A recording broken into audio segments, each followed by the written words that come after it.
하나님의 복된 말씀, 오늘 마태복음 제18장,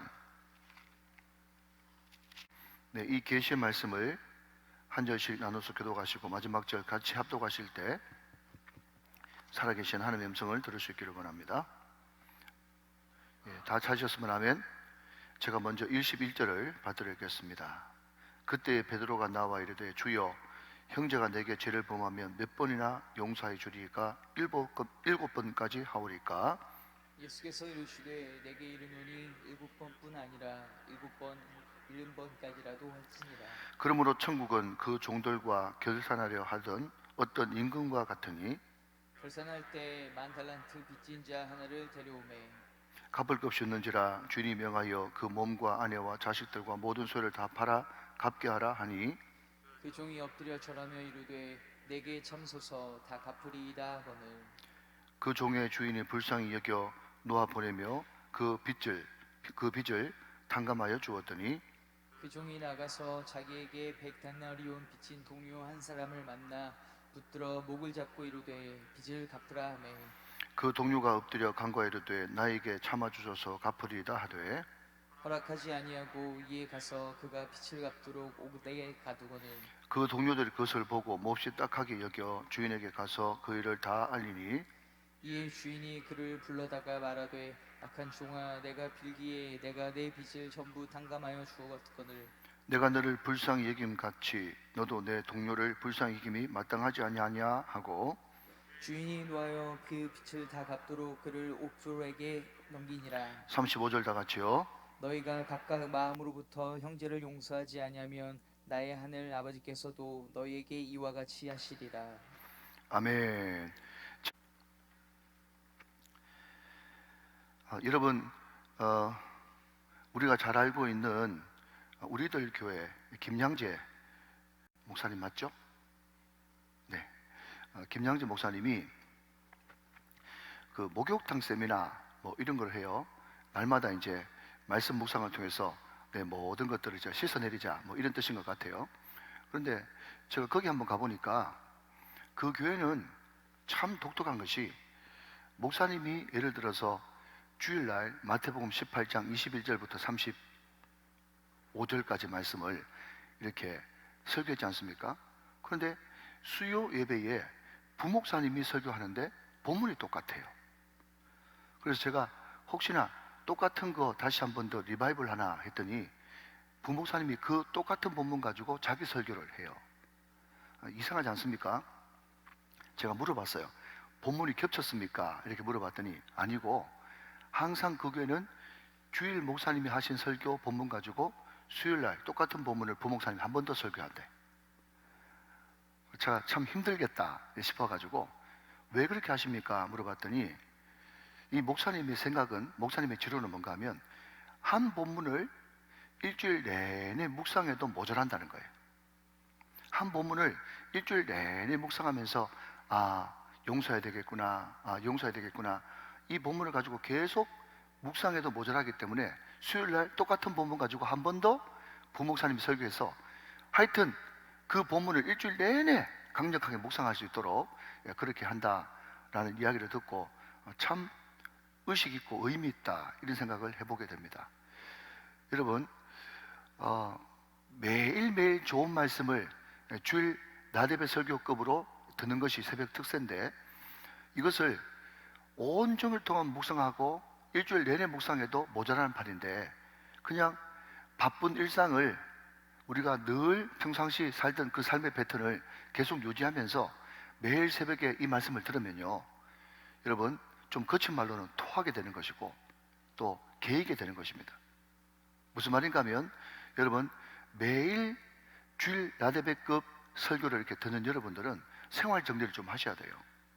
그래서 뭐 이때까지 했던 모든 그냥 인터넷 거기에 시간 보내는 것, 사람 만나는 데 시간 보내는 것, 뭐 차 마시는 데 시간 보내는 것, 그거 잘못이라는 말이 아니고 그런 것들을 가지치기 좀 하고 하루 종일 들었던 그 말씀을 묵상해도 하루 안에 소화시키기 힘든 말씀입니다. 그러니까 가을 특세 있을 때는 특별한 날에 특별한 은혜를 주실 때니까 할렐루야, 이럴 때는 꼭 여러분들이 생활에 가지치기를 좀 해가지고 말씀 묵상을 집중하는 데 시간을 좀 보내셔도 모자라지 않는다. 그 말씀을 드리는 것입니다.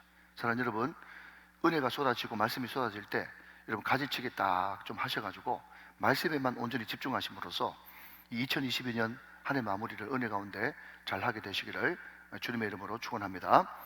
어제 우리가 마지막으로 들었던 그물 비유를 간단하게 1, 2분 안에 우리가 복습을 좀 하고 오늘 용서할 줄 모르는 종의 비유, 1만 달란트 빚진 자의 비유에 대해서 우리가 좀 나눠보도록 그렇게 하겠습니다.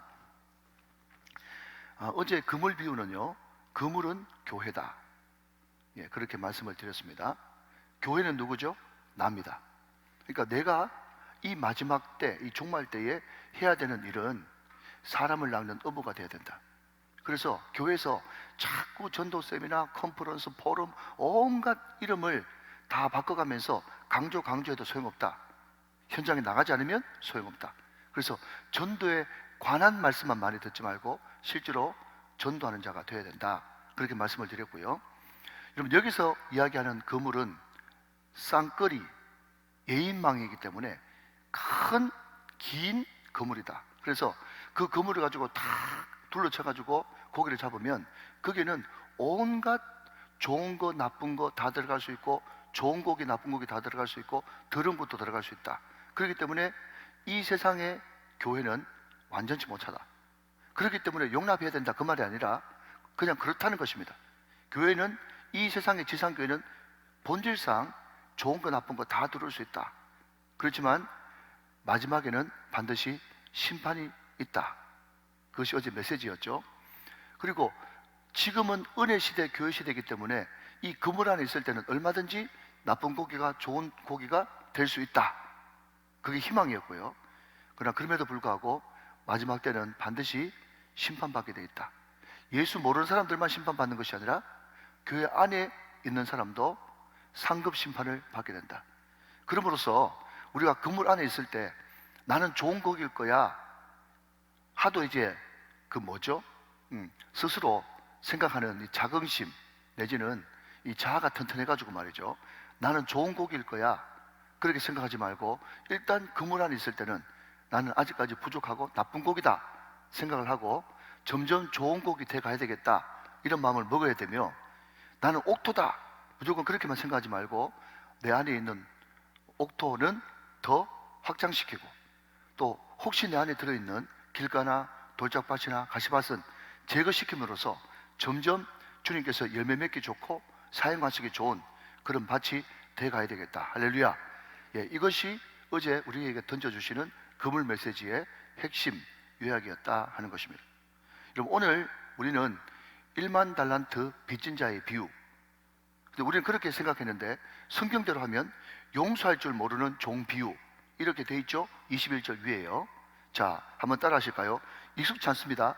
예, 저는 1만 달란트 탕감받은 사람, 이것은 머리에 잘 들어오는데 용서할 줄 모르는 종 비유 참 생소하죠. 자, 한번 따라 합시다.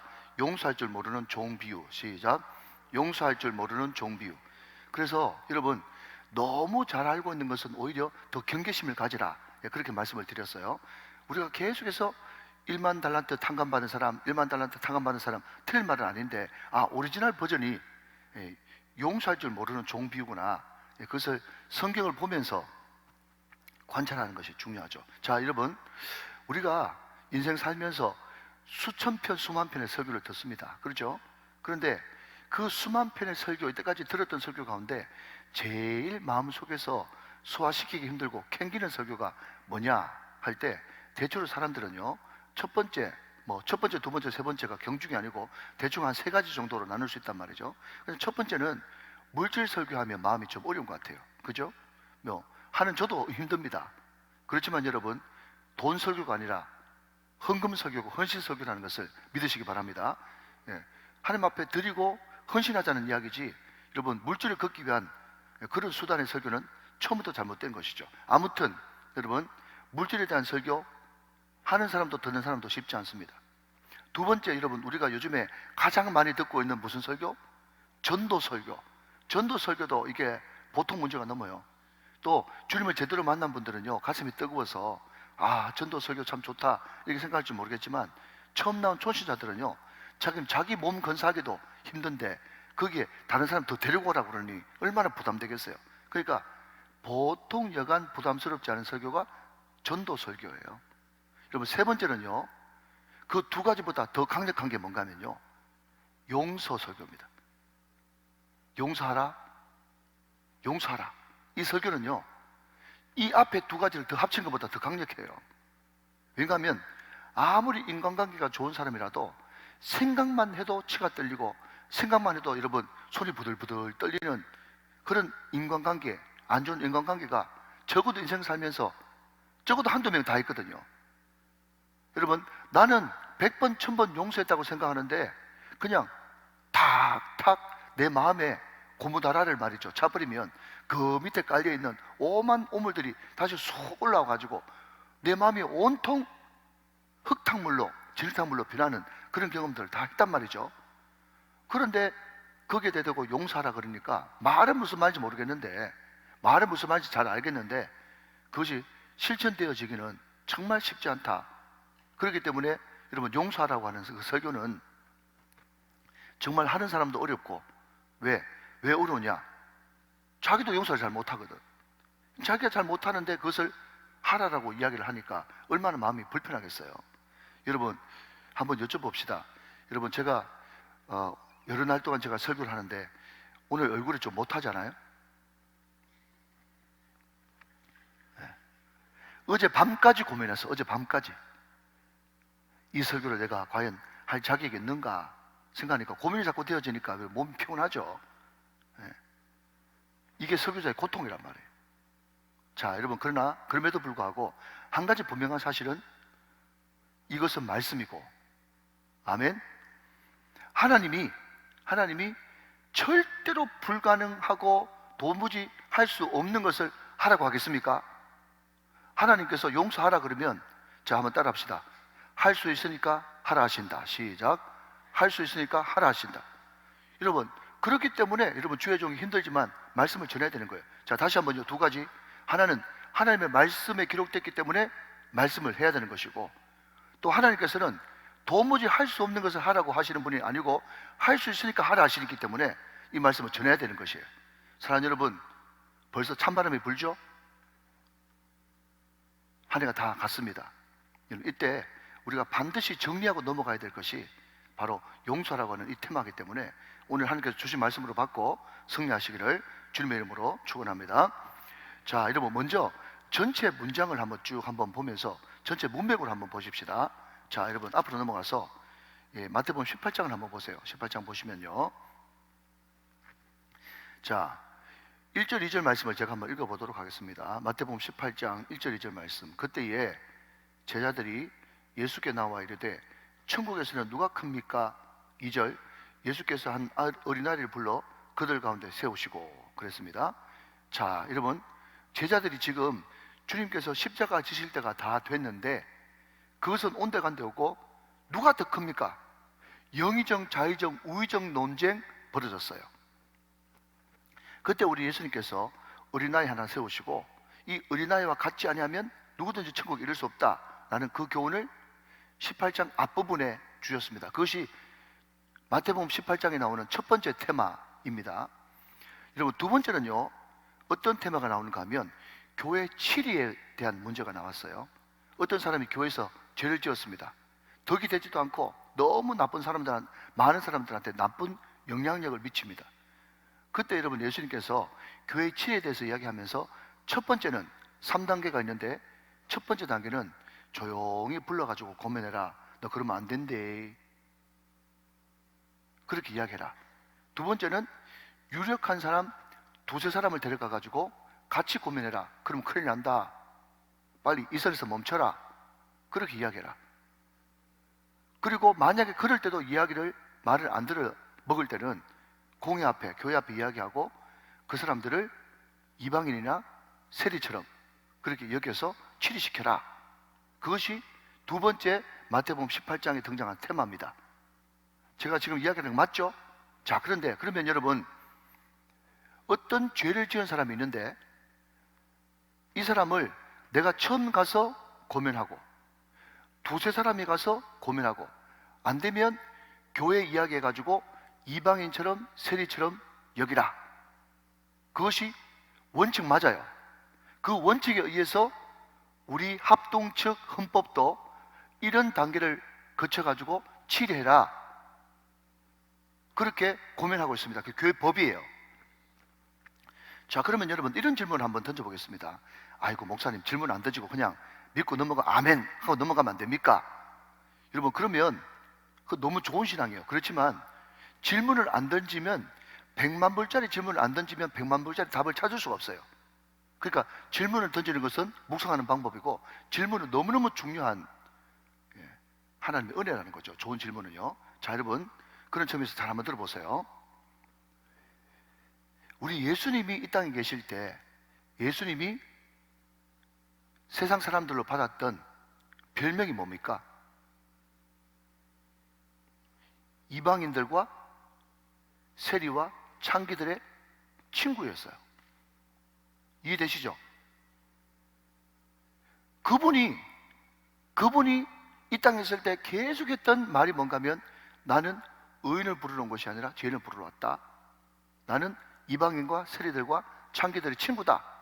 자기 스스로도 그렇게 이야기하셨고 세상 사람들도 예수님을 그렇게 불렀다니까요. 물론 세상 사람들은 예수님을 비난하는 도구로 그렇게 불렀죠. 자, 그러면 여러분 그분 자체가 이 땅에 있을 때 이방인들과 세리의 친구인데 어떤 죄 지은 사람을 여러분 치리하시면서 막판에는 이방인과 세리처럼 여겨라 라고 하는 이 말이 허허이 제가 좀 말주변이 없어서 설명을 잘 못하겠네. 설명을 잘하고 있습니다. 아시겠죠? 여러분 이게 둘이가 지금 이제 짝이 맞아요. 이게 제가 말씀드리고 싶은 요지는 뭔가 하면 이 치리에 대한 이야기가 결국은 하다 안 되면 내팽개 쳐버리고 그 사람 버려버려라. 거기에 초점이 있겠냐? 내가 그 이야기를 지금 하고 있는 거예요. 자, 여러분 충분히 알아들었으니까 제가 이 짧은 새벽 시간에 너무 오래 끌지 않고 제가 먼저 답부터 말씀드리겠습니다. 자, 여러분 어떤 죄를 지은 사람을 치리할 때 핵심은 막판에 안 되면 무조건 내쫓아버리라. 이방인과 세리처럼 여겨라. 그냥 소위 말하면 그 뭐죠? 출교시켜버리라. 그게 핵심이 아니고 이게 핵심이라고 말씀하고 있어요. 자, 여러분 몇 절을 보시는가 하면 13절 14절 말씀을 같이 한번 보시겠습니다. 마태복음 18장 13절 14절 말씀이 핵심이에요. 자, 저와 같이 한번 읽어보세요. 시작. 진실로 너희에게 이르노니 만일 찾으면 길을 잃지 아니한 99마리보다 이것을 더 기뻐하리라. 14절 시작. 이와 같이 이 작은 자 중에 하나라도 잃는 것은 하늘에 계신 너희 아버지의 뜻이 아니니라. 우리 예수님께서 그 99마리 양을 두고 한 마리 찾을 때까지 찾아러 가는 것, 그게 세상 사람들이 볼 때는 말이죠, 얼마나 무식합니까? 저는 신앙이 철이 들기 전까지 말이죠, 그 이야기를 할 때마다 늘 들었던 고민은 그럼 뭔가 하면 그럼 99마리를 어떡하고? 계속 그것이 내 마음속에 의문점이었어요. 여러분 안 그러세요? 예, 두 분이 모두 고개를 끄덕이고 있습니다. 맞아요. 세상적인 여러분 관심은 당연히 99마리 여기에 우선순위를 둬야 되는 거예요. 그렇지만 하나님 나라의 법은, 예수님의 마음은 잃어버린 한 마리, 거기에도 결단코 마음을 놓치면 안 된다. 그것을 찾을 때까지 찾을 것이다. 그것이 돌아오면 너무 기쁘다. 그것이 초점이라는 거예요. 그것이 하나님 아버지의 뜻이라는 거예요. 믿으시면 아멘.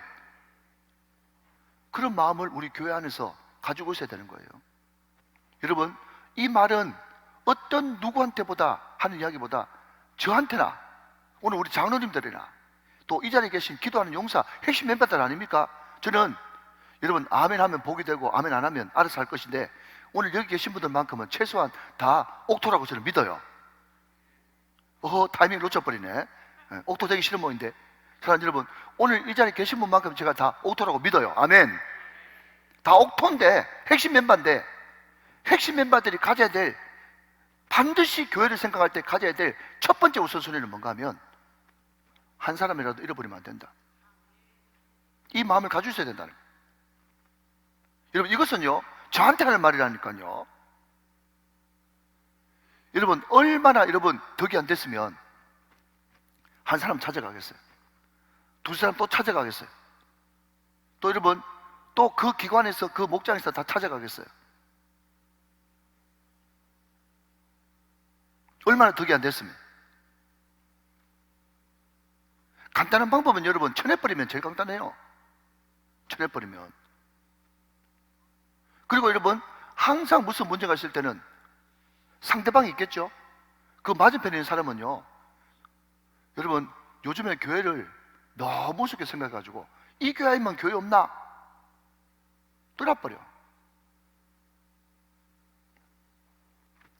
쉽게 쳐내는 교회도 화 있을진저, 쉽게 떠나버리는 사람도 화 있을진저.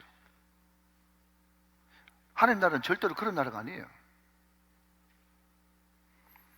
여러분 쉽게 쳐내버리는 것도 하나님의 뜻을 묵삽을 내는 것이고, 이 교회 아니면 교회 없나? 쉽게 떠나는 사람도 하나님의 뜻을 묵삽을 내는 거예요.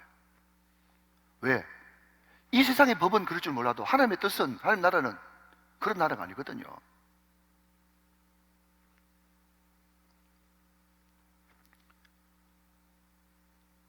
제가 어제 잠을 잘 못 잤어요.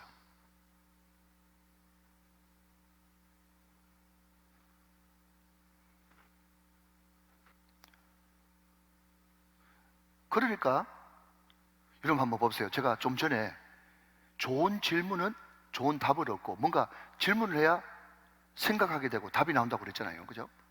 근데 여러분 우리가 한 번씩은 베드로에 대해서 참 엉뚱하고 쓸데없이 잘 나선다 그렇게 생각할지 모르겠지만, 여러분 이 배형님이 말이죠, 질문을 잘해줬기 때문에 우리한테 너무 귀한 답이 많이 왔어요.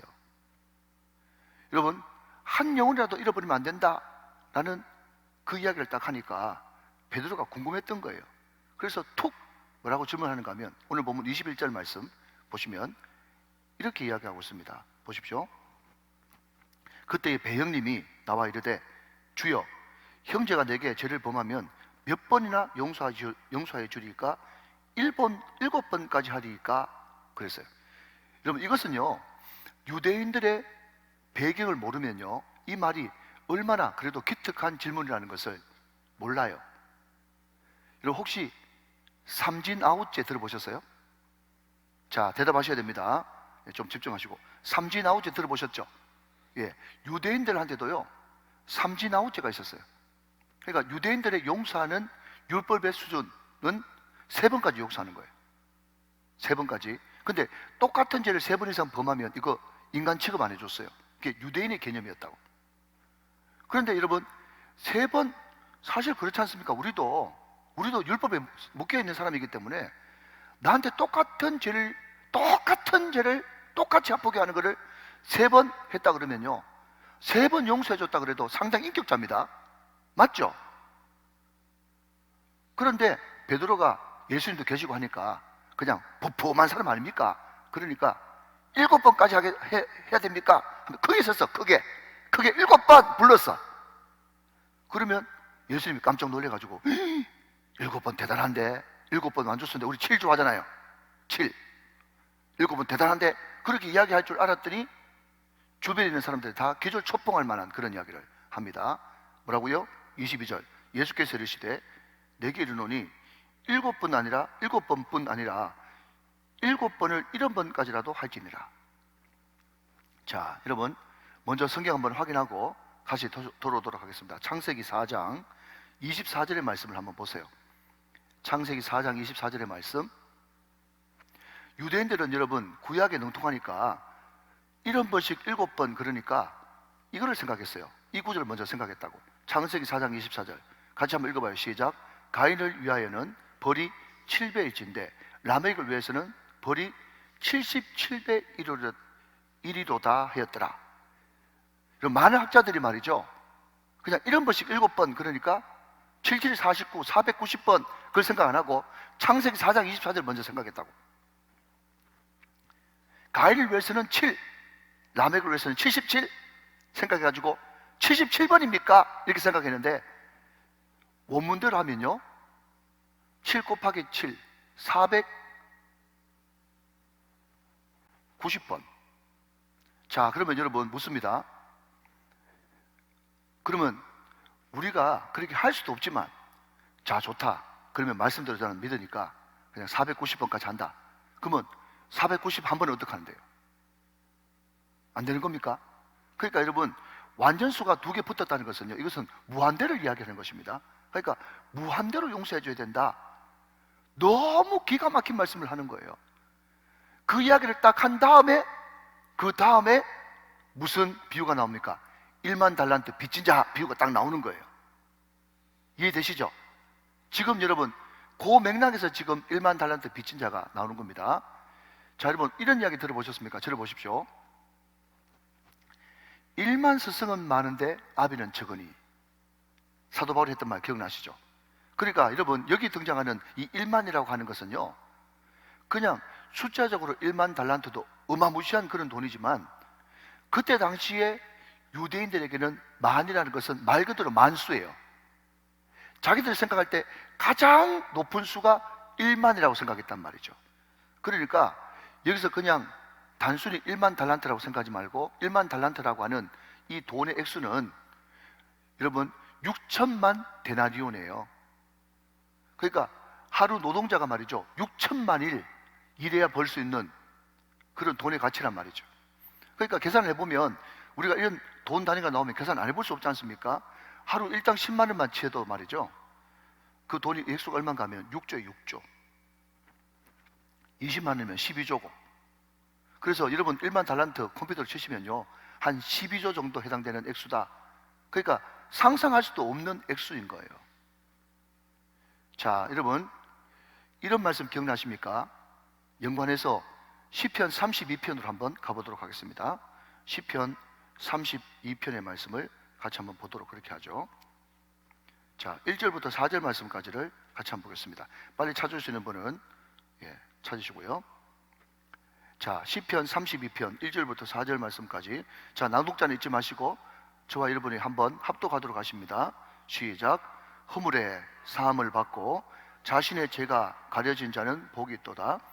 마음에 간사함이 없고 여호와께 정죄를 당하지 아니하는 자는 복이 있도다. 내가 입을 열지 아니할 때에 종일 신음함으로 내 뼈가 새하였도다. 주의 손이 주야로 나를 누르시오니 내 진액이 빠져서 여름 가뭄에 마름같이 되었나이다. 그랬습니다. 자, 여러분, 다윗은 이야기할 때 다윗이 얼마나 복을 많이 받았어요, 그죠? 다윗이 여러분 목동에서 왕되는 복을 받았습니다. 그리고 부귀영화를 마음껏 누렸습니다. 하나님 앞에 성전 건축할 때 헌금도 수조 원을 했습니다. 그런데 그 모든 바깥으로 보이는 그 복, 말 그대로 여러분 다윗이 어떤 복을 받았냐라고 물으신다면 저는요, 하늘의 창이 뚫리는 복을 받았다고 이야기하고 싶어요. 이해되시면 아멘. 크게 아멘. 다윗은 하늘 창이 뚫리는 복을 받았어요. 그런데 다윗이 생각해 보니까 내가 그렇게 하나님을 위해서 충성하고 헌신하고 헌금하고 하늘의 창이 뚫릴 만큼 복을 받았다고 할 정도로 많은 복을 받았는데, 그러나 그럼에도 불구하고 내 양심이 대답하고 내 신앙이 대답하고 내 전 인격을 통해서 대답할 수 있는 확실한 하나는, 내가 받은 복 가운데 가장 큰 복은 제3의 속죄의 복이란 말이에요. 여러분 믿으시길 바랍니다. 내가 받은 복 중에 가장 큰 복은 속죄의 복을 받았어요. 속죄의 복. 그러면서 여러분 다시 한번 더 1절부터 띄워주시면, 뭐가 복이냐 그렇게 물으신다면 시편 32편 1절, 허물의 사함을 받고 내 죄가 가리움을 받은 이 복이 복이 있도단 말이죠. 이 복이 가려졌어. 2절 말씀 보면 마음에 간사함이 없고 여호와께 정죄를 당하지 않는 이 복이 최고의 복이란 말이죠. 정죄를 당하지 않는 이 복이 최고의 복이다. 3절 말씀 보면요, 내가 이 복을 받지 않고 죄를 가지고 있었다면 어떤 벌이 나한테 주어지는가 하면 종일 신음하로 내 뼈가 새하는 그런 아픔이 있고, 4절 말씀 마지막으로 주의 손이 나를 주야로 누르시오니 내 진액이 다 빠져서 여름 가뭄에 마름같이 되었다. 만약에 내 인생 가운데 이 속죄가 없었다 그러면 나는 뼈가 사고 내 영혼이 여름날에 쩍쩍 갈라지는 그 가뭄의 논바닥처럼 갈라지는 그런 상태로 있었을 텐데, 주님께서 내 죄를 가려주시고 허물을 용서해 주시고 속죄하시는 이 은혜를 주시니까 내가 지금 여기에 서 있다. 여러분, 제가 우리 택자, 우리 피택자들하고 공부를 할 때 이제 임직자들 되셨죠.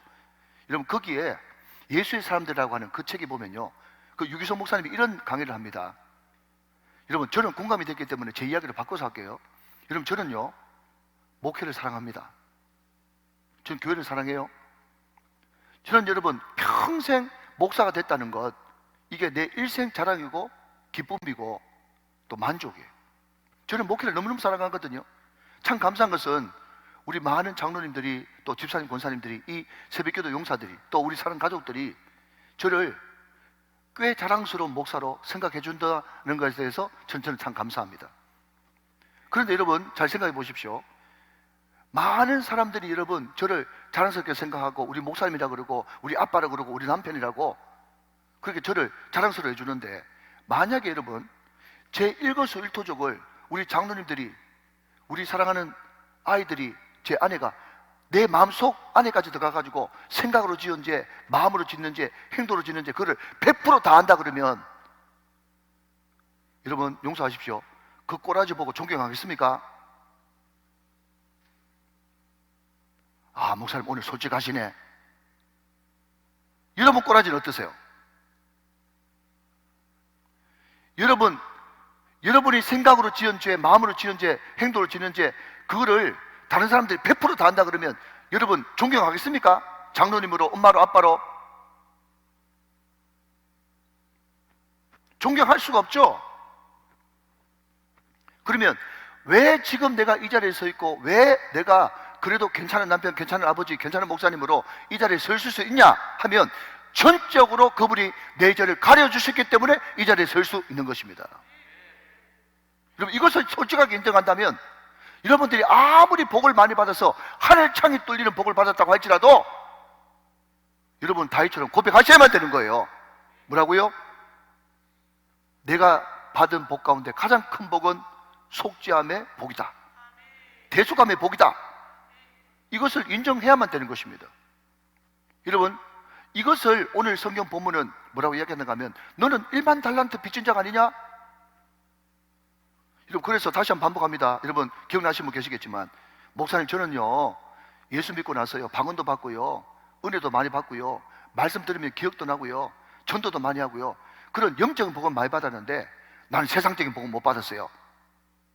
이렇게 이야기하면 저는 이렇게 이야기하고 싶어요. 다 너 6조 내놔라. 6조 내놔. 6조.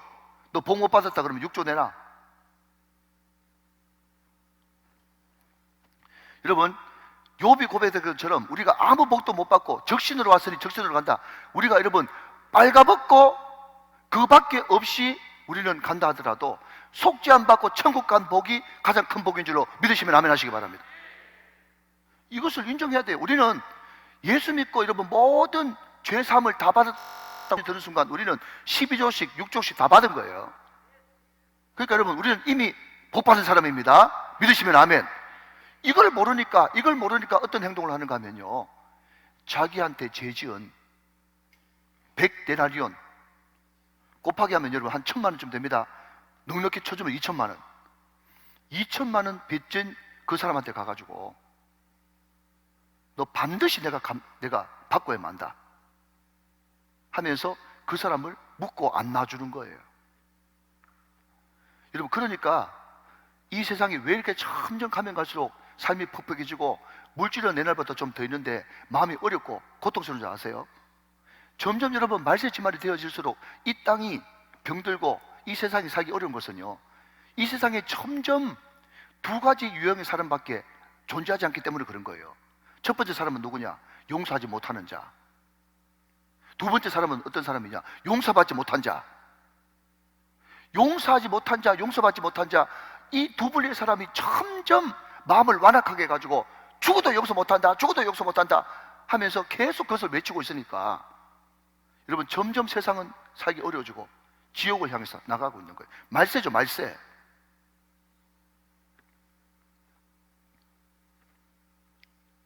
여러분 시간이 없어서 이런 말 할 필요는 없는데, 여러분 요즘에 로스쿨을 통해서 많은 변호사들이 배출되지 않습니까? 여러분 심지어 교회 다니는 선배까지도 뭐라고 얘기하는가 하면 변호사 선배가 너 교회 다니나 물어본답니다. 그 예수 믿고 따라가려고 너 물어본 줄 알았더니 하는 말이, 너 교회 다니면 교회법 연구해가지고 교회 분쟁 전문 변호사 되라 그래. 교회 분쟁 전문 변호사. 선배님 그게 무슨 말입니까? 물어봤더니요, 교회 분쟁이 일어나면 죽을 때까지 싸운대. 죽을 때까지. 한 사람이 안 죽으면 끝이 안 나는 거예요. 그러니까 여러분, 어떤 사건은 이제 대법원에서 종결되면 끝나잖아요. 참 안타까운 소리인데 길게 할 필요는 없지만, 근데 교회 분쟁은요, 대법원에서 끝난 사건도 또 옆에 다른 거 별건 해가지고 또 그때부터 처음부터 다시 시작한대. 이게 안 죽으면 안 끝나는 거예요.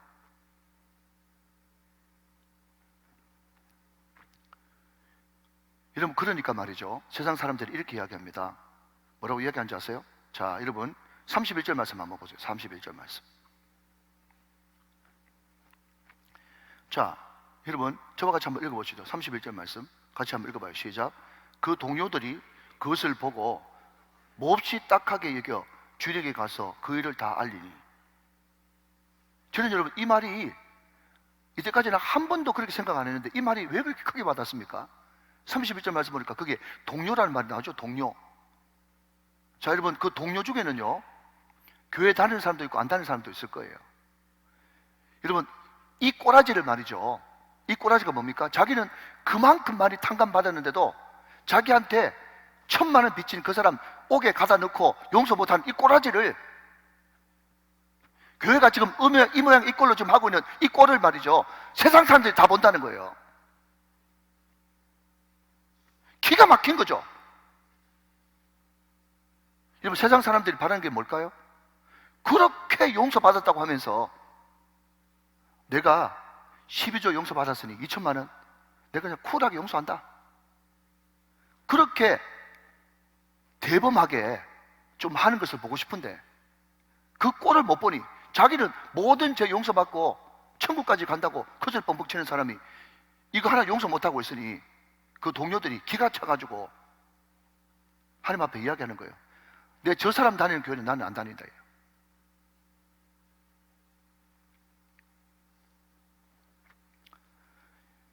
여러분 야곱이 죽었을 때 요셉이 그렇게 용서했다고 그래도 그 형들이 와가 또 벌벌 떨면서 아버지 유언하시지에 우리 아버지 죽으면서 용서하라고 그랬는데, 여러분 요셉이 뭐라고 그러겠습니까? 내가 하나님을 대신하겠습니까? 내가 당신과 당신들의 자녀들을 기르리이다. 여러분 이게 12조 여러분 탕감받은 사람의 통큰 자세가 돼야 되는 거예요. 사랑하는 여러분, 제가 교회를 해보니까 말이죠, 내가 많은 담임 목사님 모셨는데 그분들 다 굉장히 엄격하고 보통 성질이 넘는 분이셨어요, 주님 안에서. 근데 그분들한테 혹독하게 내가 야단맞고 훈련 받았는데, 내가 훈련 받고 보니 내가 내린 결론은요, 성격은 좀 괴팍한 분 밑에서는 일해도 쫌생이 밑에서는 일 못합니다. 주의 말씀을 좀 받아주세요. 아시겠습니까 여러분? 여러분들이 때로는 여러분 아직까지 그 다혈질의 성질이 좀 해결 못 돼가지고 욱욱하는 그런 마음이 있을 수는 있어요. 그것도 빨리 고쳐야 되겠지만, 그런데 밴댕이 소갈 딱지가 돼가지고 말이죠, 콩하게 있는 그런 사람들은요 정말 하나님 앞에 쓰임 못 받습니다. 사랑하는 여러분, 통을 키우십시오. 대범하게 용서해버리세요. 여러분 이미 12조 받았잖아요. 2,000만 원쯤 과감하게 여러분 펼쳐버리십시오. 왜 그렇게 해야 되는데요? 그렇게 이야기하면 33절을 이렇게 이야기합니다. 잘 보십시오. 내가 누군데요? 모르면 하나님이 시작. 내가 누군데요? 하나님이 너를 불쌍히 여긴 같이 너도 내 동료를 불쌍히 여김이 마땅하지 아니하냐? 어쩌면 마땅하지 않느냐? 12조 용서 받았으면서 2,000만 원 그거 너 탕감 못 해주냐? 이게 말이 되냐? 지금 그 이야기를 하고 있는 겁니다. 자, 시간이 있기 때문에 35절 바로 넘어가서 이렇게 마무리를 하고 있죠. 35절. 너희가 각각 마음으로부터 밑줄, 너희가 각각 뭐로부터? 마음으로부터. 자, 여러분 저를 잠깐 보십시오. 우리가 마음으로 용서하지 않으면요, 그냥 입으로만 용서하면 또 튀어나온다니까. 예. 제가 내적 치유를 받으니까 말이죠. 내적 치유를 받는데 큰 고무다라 있잖아요. 큰 고무다라. 거기에 물이 맑아요. 내 마음이 그래도 괜찮네. 그 생각했어요. 그런데 성령께서 그냥 큰 발로 나타나셔가지고 제 안에 있는 고무다라를 자꾸 차는 거예요. 여러분 좀 상상하시면 좀 들으십시오. 고무다라를 자꾸 차니까 여러분 그게 어떤 일이 벌어집니까? 그냥 밑에 깔아앉았던 오만 것들이 다 올라오는 거죠. 여러분 계속해서 하나님 앞에 회개하고, 여러분 용서받을 거 용서받고, 끊을 건 끊고, 회개할 건 회개하고, 용서받을 건 용서받고 하니까 여러분 큰 성령의 체가 와가지고 자꾸 여러분 콩나물 대가리도 떠내시고 뭐도 떠내시고 자꾸 떠내셔가지고 물이 더 맑아지던데. 할렐루야. 그게 바로 내적 치유예요. 여러분 내적 치유가 그냥 끔뻑끔뻑 넘어가고 여러분 거품 무는 게 내적 치유가 아니고, 끊임없이 말씀을 통해서 끊을 건 끊고, 회개할 건 회개하고, 용서받을 건 용서받고, 용서할 건 용서하고, 이게 내 마음속에 계속해서 일어나는, 그게 내적 치유예요. 마음으로부터 용서하는 거란 말이에요. 마음으로부터 용서하는 거예요. 여러분 빠삐용이라고 하는 영화 아시죠? 빠삐용이 나비라는 뜻입니다. 이 사람이 여러분 금고털이범인데, 제가 빨리빨리 넘어가면 살인범으로 낙인 찍혀가지고 여러분 종신형을 받았어요. 탈옥할 때마다 2년, 탈옥할 때마다 5년 계속 독방에 해가지고 결국은 그 프랑스령 어떤 섬에 갇혀가지고 거기 들어갔다 하면 죽을 때까지 못 나오는 거예요. 근데 결국 여러분 거기를 탈출했죠. 37년 동안 갇혀 있었는데 그 빠삐용이 탈출하는 오직 열망은 나한테 이런 죄를 덮어씌운 그 판사 잡아 죽여야 된다 라고 하는 그 마음으로 버텼어요. 그 에너지가 됐죠. 근데 여러분 빠삐용은 그냥 소위 말해서 뭐 이상한 배 하나 만들어 가지고 탈출한 그게 끝이지만, 그 뒤에 원작 소설은요, 그 빠삐용이, 이 문신이 이제 나비 새겨졌다 그래서 빠삐용인데, 근데 그 빠삐용이 나와 가지고 판사를 철저하게 이제 응징해서 죽여버리려고 하다가 여러분 그 계획을 실행하기 8일 전에 과감하게 그 판사를 용서하려고 결정을 하죠. 그래서 그 소설의 핵심은 뭔가 하면, 내가 37년 동안 감옥에 갇혀 있었다고 해서 내가 감옥 생활이 아니라 내 마음속에 그 사람을 용서하지 못하는 마음을 품고 있었으니까 그것이 진정한 나에게 있어서 감옥이었구나.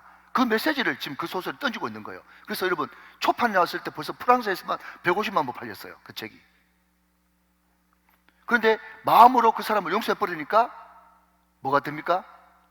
내가 그 사람을 용서하지 못하고 묻고 있었을 때는 나는 여전히 애벌레로 끝날버렸는데, 그 사람을 마음으로 용서해버리니까 비로소 나는 빠삐용 나비가 되었다. 그게 그 소설책의 메시지인 거예요. 자, 그러면 여러분 마지막으로 1분 안에, 그러면 용서 못하면 어떤 일이 벌어지냐, 제가 그만 읽고 마치도록 하겠습니다. 자, 마태복음 펼쳐놓으셨으니까 마태복음 앞으로 넘어가셔서, 자, 마태복음 6장으로 갑니다. 마태복음 6장으로 가요. 마태복음 6장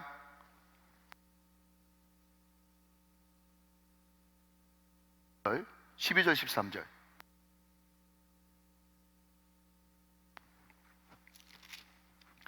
자, 여러분 이것은 너무나 중요한, 예수님께서 친히 직접 가르쳐주신, 주님이 가르쳐주신 기도, 주기도문입니다. 이 주기도문에는 뭐가 나와 있는가 하면, 이름이 거룩히 여김을 받으시오며, 하나님 이름이 나와요. 나라의 마으시며 하나님의 나라가 나와요. 뜻이 하늘에서 이루어진 것 같이 하나님의 뜻이 나와요. 그 원대한 기도입니다, 여러분. 하나님의 이름, 하나님의 뜻, 하나님의 나라. 그런데 그렇게 시작된 기도가 나중에는 뭐로 가는가 하면요, 용서로 갑니다. 우리가 우리에게 죄 지은 자를 사해 준 것처럼 우리 죄를 사해 주시고, 우리가 시험 들어가지고 하나님 앞에 용서받을 일 안 할 수 있도록 도와주십시오. 지금 이 기도가 주기도문이거든요. 그래, 대개 나라와 권세와 영광이 아버지께 영원히 있다 하면서 주기도문 마칩니다. 그런데 딱 마치고 난 다음 마치 주기도문의 주석처럼 첨언이 14절 15절 말씀에 들어가 있는 거예요. 자, 기도 이야기 나오고 난 다음에 이어서 14절 15절 말씀에 이런 테마로 이야기가 나옵니다. 자, 마태복음 6장 14절 15절 같이 읽고 마무리할게요. 시작. 너희가 사람의 잘못을 용서하면 너희 하늘 아버지께서도 너희 잘못을 용서하시려니와 너희가 사람의 잘못을 용서하지 아니하면 너희 아버지께서도 너희 잘못을 용서하지 아니하시리라. 아멘. 자, 들어보십시오.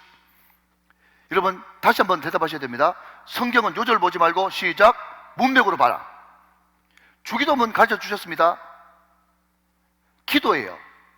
근데 기도 이야기 끝난 다음에 바로 용서 이야기가 나왔어요. 이야기 무슨 이야기인가 하면요, 너희들이 기도 아무리 해봐도 용서하지 않고 너한테 죄 지은 사람 마음으로 용서하지 않고 기도하는 거 그거 별로 효과 없다 이야기예요. 잘 들으셔야 됩니다. 여러분, 여러분들이 100번 1000번 기도하는 것보다 우선돼야 될 기도는요, 따라합시다. 감사합니다, 감사합니다, 용서합니다. 이 기도가 우선돼야 됩니다. 그래야 여러분 하늘문이 열리고 여러분의 기도가 응답되어지는 거예요. 백날 첫날 여러분 용서도 못하고 감사도 못하고 뭐 똑같은 기도 여러분, 죄송합니다 여러분, 좀 흥분해가지고 염불하는 겁니까 많은 겁니까? 지금 하나님 앞에 감사합니다 하늘 문 열리고 용서합니다, 내 죄도 용서받고 상대방도 용서받고 그때부터 여러분 본격적으로 기도의 문이 열리는 것이에요. 오늘 이 말씀을 잘 간직하셔가지고 사랑하신 여러분, 이해가 가기 전에 깔끔하게 털어버리십시오. 용서해버리세요. 요셉의 영성을 가지십시오.